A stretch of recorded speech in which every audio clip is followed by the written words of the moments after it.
Stephen Russell, the genius who outsmarted the American police not with force or weapons but with brilliance and intelligence. From the heart of the most fortified and guarded prisons around the world, he managed to escape not once or twice but 4 times in just 5 years. He was dubbed the King of Prison Escapes. Each time, his escape was more ingenious than the last. His final escape was astonishing. Due to the creativity and audacity with which he executed it, it was as if it were a scene from a movie. His story, full of planning and suspense, has become a legend passed down by people all over the world. Stephen Russell's story began in the early 1990s. During this period, he was living a quiet, simple life, free of problems, just like any ordinary person, and he did not have any criminal record. At the same time, he was working as an accountant in a company. But his life changed suddenly and turned upside down when his manager unjustly fired him without any reason to justify the decision. He felt intense anger and deep disappointment, especially after dedicating most of his time and effort to the job and making significant sacrifices that were never appreciated. And from that moment, his view of the world changed, and he gradually transformed from a peaceful, law-abiding person to a man filled with anger and resentment towards the system. A hidden hatred ignited within him, driving him down a path he had never imagined before. A path that will change his life forever.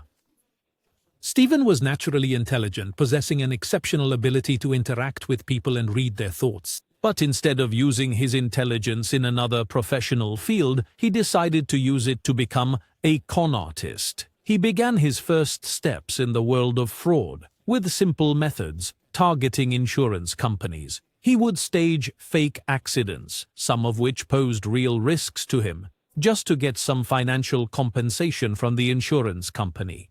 By the year 1992, one of his fraudulent operations was uncovered, and the authorities managed to track him down and arrest him. He was sentenced to 6 years in prison, but Stephen refused to stay behind bars for the full duration. From the moment he entered prison, he began planning his escape. Within just 1 month, he had devised a precise plan for it, having spent the entire month carefully observing his surroundings. He observes the guards and workers, follows their movements, and studies their daily routine inside the prison. With his sharp intelligence, he noticed a simple but crucial loophole. He observed some workers entering the prison temporarily to perform some repairs, and upon finishing, they would knock on the guard's window to have the door opened for them, then leave the place with complete ease, without any monitoring or inspection. These workers were wearing civilian clothes instead of the official prison uniform and were carrying radios in their hands. Stephen realized that these people were not part of the official prison staff, but rather individuals who came periodically to perform certain tasks and then left. Stephen exploited this loophole and made a deal with one of the workers, enticing him with money in exchange for providing civilian clothes and a radio device similar to what they used. The worker agreed to the offer, and the next day he brought him everything he requested. Stephen wore the workers' clothes and skillfully disguised himself among them, blending in as if he were performing a routine inspection inside the prison. He spoke through the radio in front of the guards, making them believe he was communicating with his team members. After a period of acting, Stephen approached the guards' room and sent them a secret signal from behind the glass to let him out. The guards responded to his request and opened the door for him, allowing him to quietly leave the prison towards freedom once again, a free man as he had planned before. After this escape, Stephen adopted a new identity and moved to the state of Florida, where he lived in hiding for 2 years from 1992 until 1994. During his stay in Florida, Stephen returned to his fraudulent ways, targeting insurance companies again, but this time with more varied and deceptive methods. In one of his operations, he got involved in forging an insurance check, but luck was not on his side. The police moved quickly and surrounded his house, not giving him a chance to escape, and he was immediately arrested. And when his true identity as an escaped convict was revealed, Stephen found himself once again at the center of a legal storm, which led to his return to the city of Houston in the state of Texas. Although he was used to escaping and evading, this time he decided to stop doing that and chose to serve his full sentence in prison and finish it quietly, hoping to start a new life after his release. And indeed, after his prison term ended, he was released and worked in a modest job as a worker in a grocery store. But something inside him constantly pushed him, making him dream of a life filled with luxury, money, and influence. With determined insistence, he decided this time to plan a massive scam that would guarantee him wealth and financial freedom for his entire life. After a short period, the perfect opportunity he had been waiting for appeared. A small advertisement in a newspaper caught his attention, offering a chance to take on the position of financial manager for one of the most prestigious health insurance companies in America. Stephen's problem was that he had no real qualifications or previous experience in insurance or financial affairs. However, this was not an obstacle for him, as such hurdles had never been a barrier preventing him from pursuing his plans. He began his first step by crafting a fake resume, adorned with fictitious academic degrees and qualifications that seemed impressive and attractive. And he added fake work experiences at several prestigious insurance companies. He didn't stop there, as he realized he needed to master the language of this field to deceive the specialists. Afterwards, he went to buy copies of financial newspapers like the Wall Street Journal and read many books on financial and economic management. Thanks to his sharp intelligence and quick comprehension, he was able to grasp complex concepts quickly and master the terminology of the world of finance and business, until he seemed like a true expert in the field.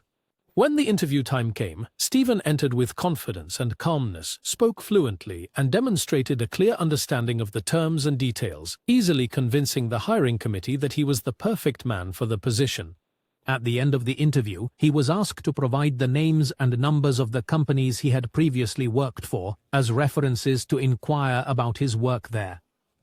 Here, he demonstrated another kind of cleverness by giving them 3 fake numbers, which were his personal numbers he had used in the past to deceive insurance companies.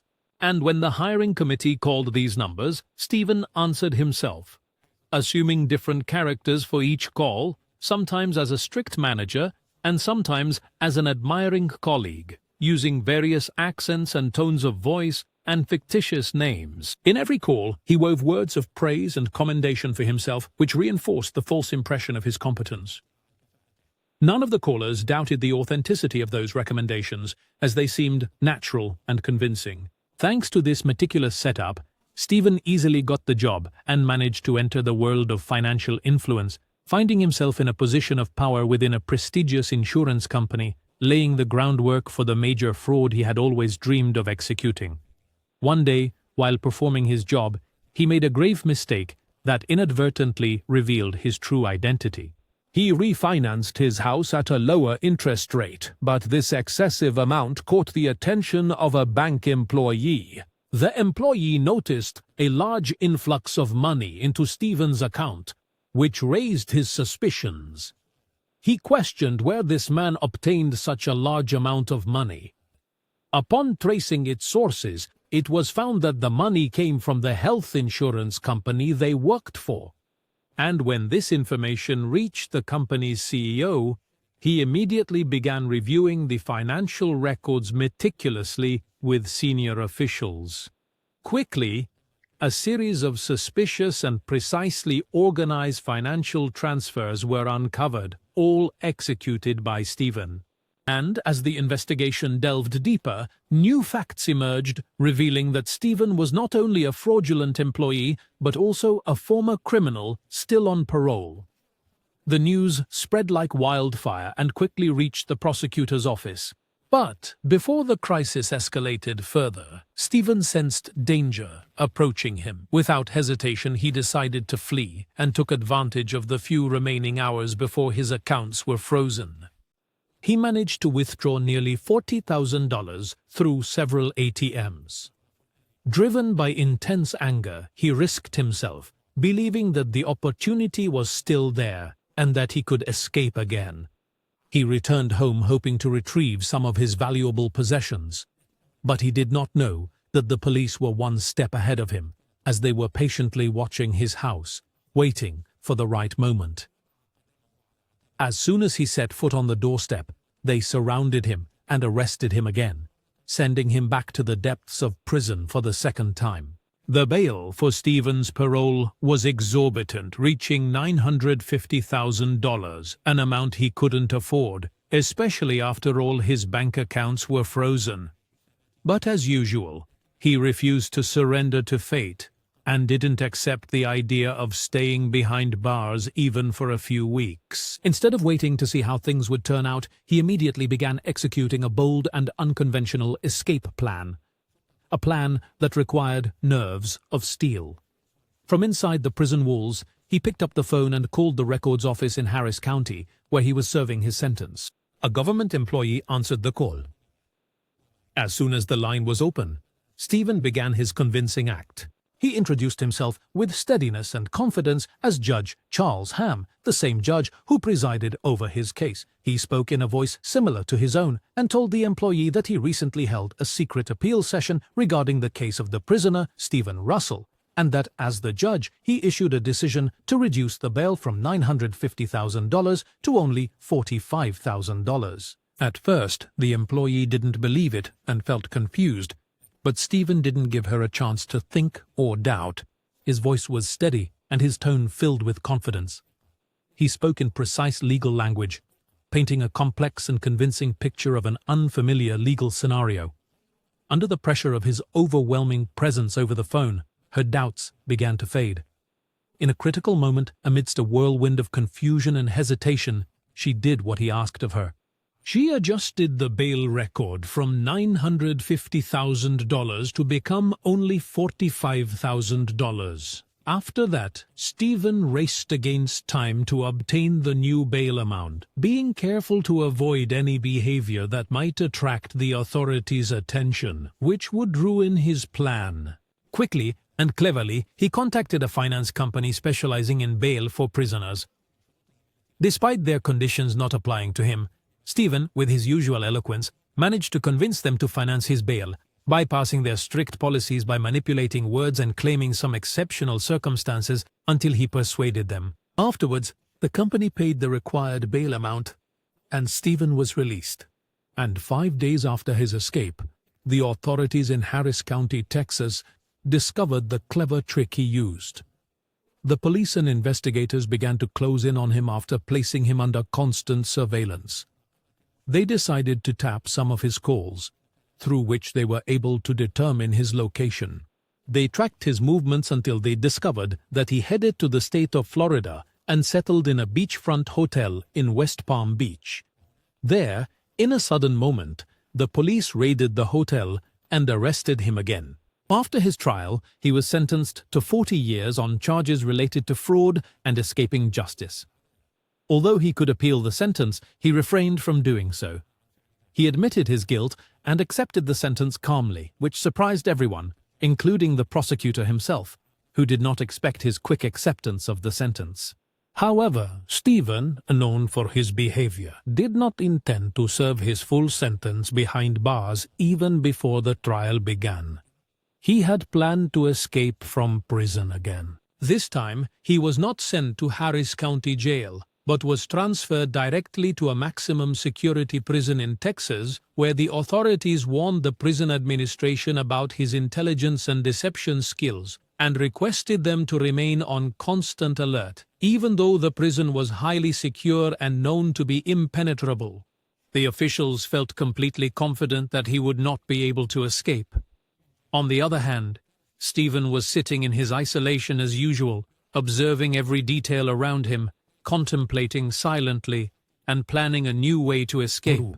After a few days, the features of his new plan began to emerge when he noticed the presence of a medical wing inside the prison, where doctors and nurses wore distinctive uniforms in green and blue, different from the official guards' uniforms. Despite the color differences, he thought about changing the color of his clothes to resemble those of the medical staff.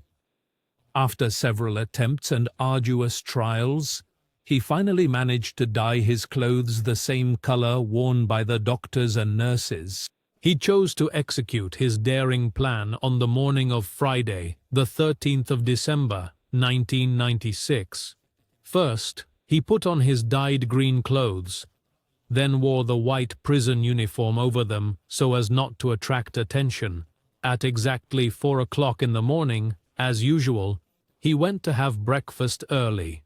After finishing his breakfast, he went to an abandoned corner inside the prison where he took off the white prison uniform, leaving him wearing only the green clothes that almost matched the doctor's uniforms. Then, with full confidence, he headed towards the guards area. Stephen had observed this location for a long time. He carefully observed the behavior of the guard in charge and noticed that she spent most of her morning time engaged in phone calls, not paying attention to what was happening around her. He exploited this loophole and advanced with steady steps. He stood behind the glass and waved reassuringly to the guard without her suspecting for a moment. In the midst of her busyness, she pressed the button. The door opened, and Stephen simply walked out of the prison and returned to freedom once again. Despite the joy of escape he felt, he knew well that every minute he spent in this area increased the likelihood of being caught. So he had to leave quickly before his escape was discovered. He decided to stop one of the passing cars and convince the driver to give him a ride, seeking to get away from the area as quickly as possible. After that, he approached one of the houses and knocked on the door. A man from the neighborhood opened it, and Stephen told him that he was a doctor working in the nearby prison, that he had consumed a large amount of alcohol, and that his car had crashed, and he didn't want the prison authorities to know what happened to him. He asked to be taken to the neighboring city. The man agreed without hesitation and drove him without suspicion. There, Stephen took a taxi. He claimed to the driver that he was a surgeon at the Texas Medical Center in Houston and had been urgently called for a medical emergency. The driver took him to the medical center as quickly as possible. As soon as he arrived, Stephen asked the driver to wait for a few minutes, saying he would go to get his money from his office inside the hospital. He entered the building and never returned. And so Stephen succeeded in his third escape, leaving the authorities puzzled. But this time, it was personal, as the prison administration decided to assign a special agent to capture him. A man named Terry Capps, the leader of the Special Operations Unit in the Security Department. Stephen's third escape from a high-security facility was a real insult to them, and Terry was determined to restore the dignity and reputation of his institution. He knew very well that Stephen was not an ordinary con artist, but a genius in disguise and deception. Therefore, Terry formed a special team whose sole mission was to find Stephen Russell. The initial investigations began around the city of Hansfield near the prison, but the search in this area did not yield any results. It later became clear that Stephen took a taxi to Houston, then left the state of Texas, heading to the city of Biloxi in the state of Mississippi.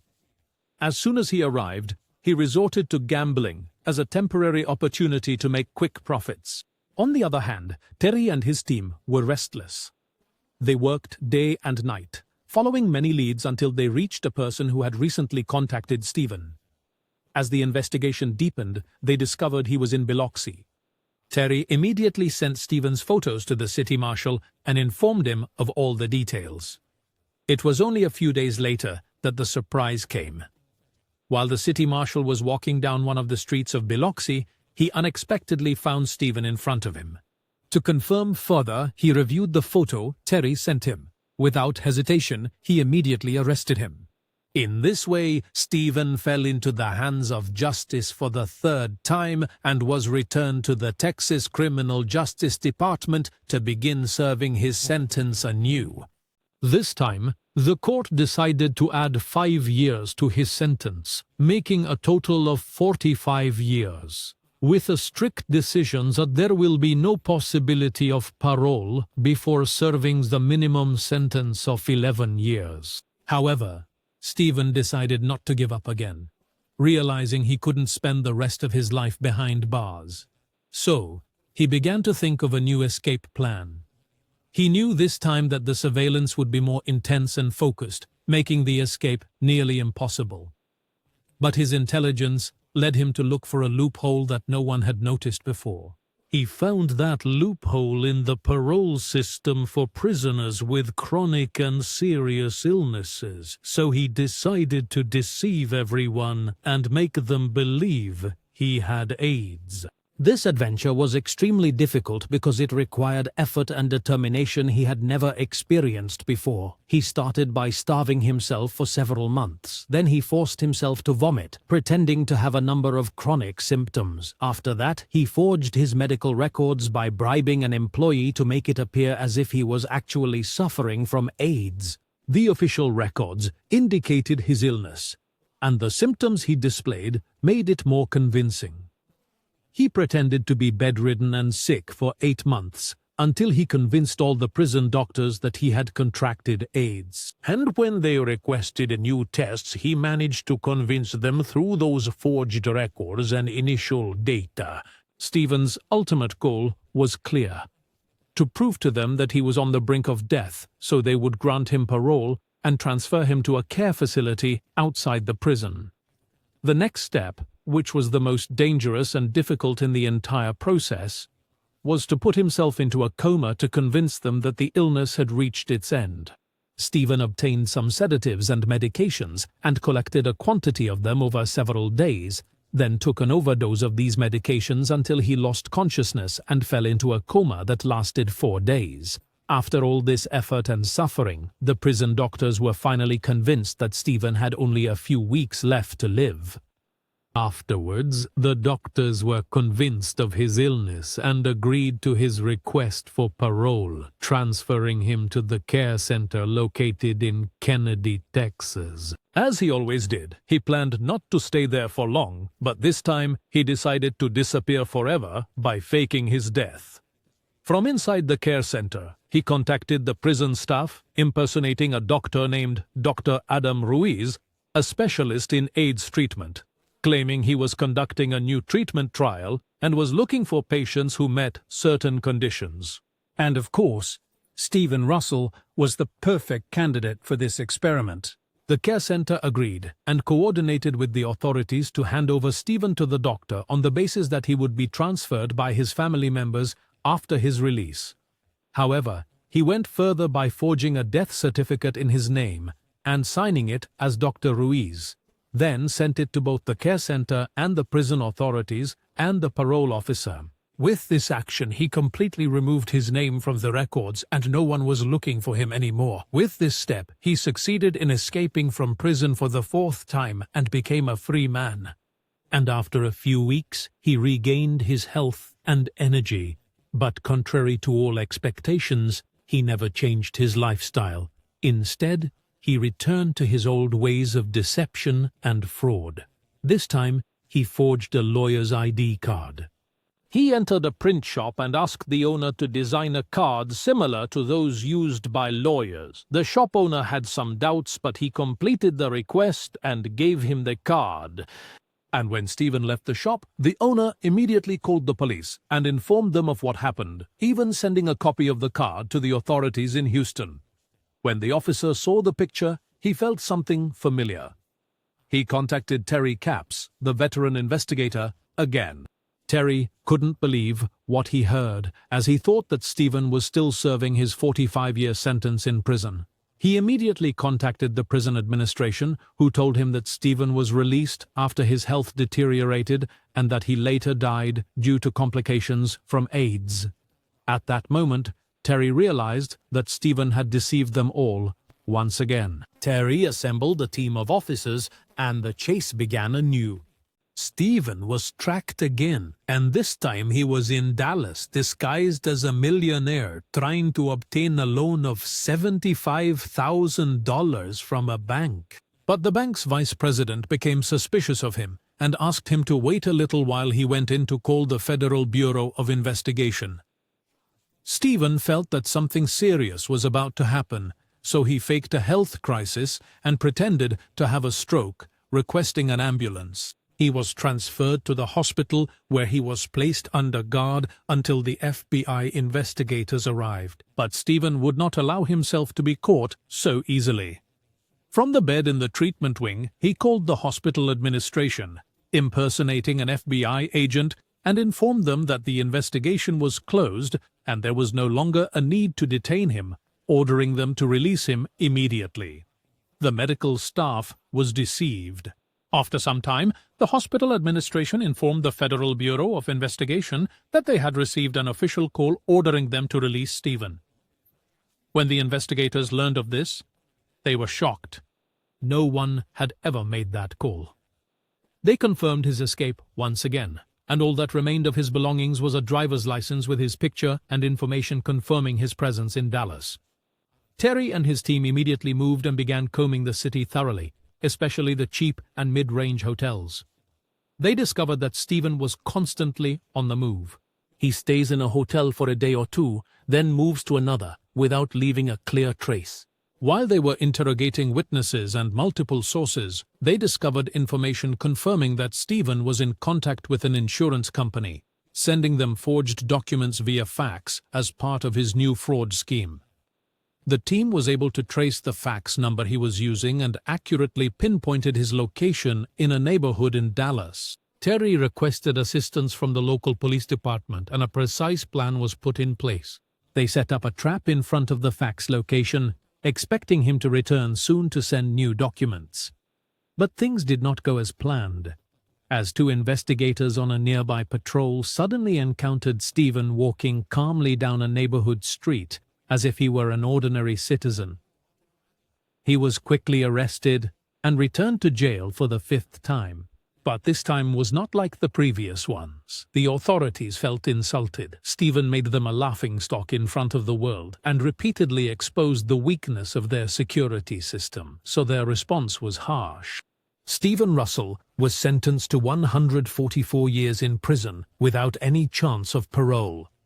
He was then transferred to the maximum security unit in Texas, designated for the most dangerous killers and criminals, even though his crimes did not involve any physical assault. They placed him in solitary confinement, where Stephen spends 23 hours a day inside, and he is only allowed out for 1 hour for exercise or personal hygiene under strict supervision. And so, from 1998 until today, Stephen Russell remains deep in prison. The man who deceived and outsmarted the American justice system 4 times ended up in a cell he couldn't escape from. And you, dear viewer, share your opinion with us in the comments. If you enjoyed the video, subscribe to our channel to receive all the latest updates.